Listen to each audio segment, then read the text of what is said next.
మన ప్రభువును ప్రియరక్షకుడునైన యేసుక్రీస్తు శక్తిగల నామంలో మీ అందరికీ శుభములు. ప్రియమైన దేవుని బిడ్డలారా, మరి ఎలా ఉన్నారు?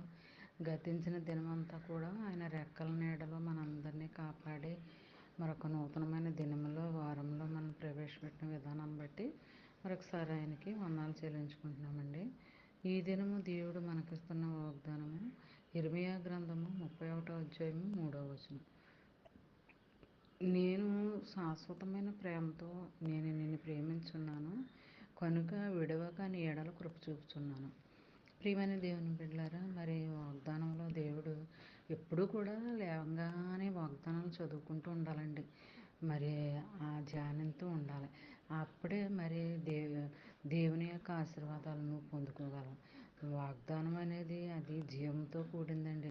ఉదయాన్నే దేవుడు నీతో ఏం మాట్లాడుతున్నాడని ఆతృతగా ఆరాటంతో మరి మరి వాగ్దానాలు వినాలి, చూడాలి, ధ్యానించాలి.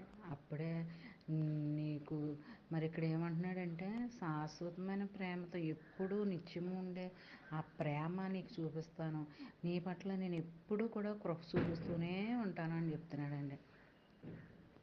ఎంతో ఆదరణకరమైన ఈ వాగ్దానం అండి. వాగ్దానం మైండ్లో పెట్టుకుని, చిన్న వాగ్దానం మైండ్లో పెట్టుకుని ధ్యానించుకుంటే ఆ దినమంతా నీకు ఎంతగానో మేలుకరంగా ఉంటుందండి.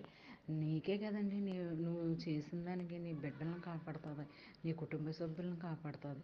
మరి దినమంతా నువ్వు మనసులో చిన్న వాగ్దానం ధ్యానించుకుంటూ ఉంటే ఆ దినమంతా నీకు చాలా ఆశీర్వాదకరంగా ఉంటుంది అనమాట అండి. మరి అలా ఉండాలన్నదే మరి దేవుని దగ్గర నుంచి మనం దేవునిలో ఆశీర్వాదాలు పొందుకోవాలన్నదే ఆయన కోరిక. కాబట్టి చిన్న వాగ్దానం మైండ్లో పెట్టుకుని నీ ఫ్రెండ్ సర్కిల్లో ఉన్న వాళ్ళకి అందరికీ పంపించండి. మరి అది ఎంతో దీవెన అనమాట అండి.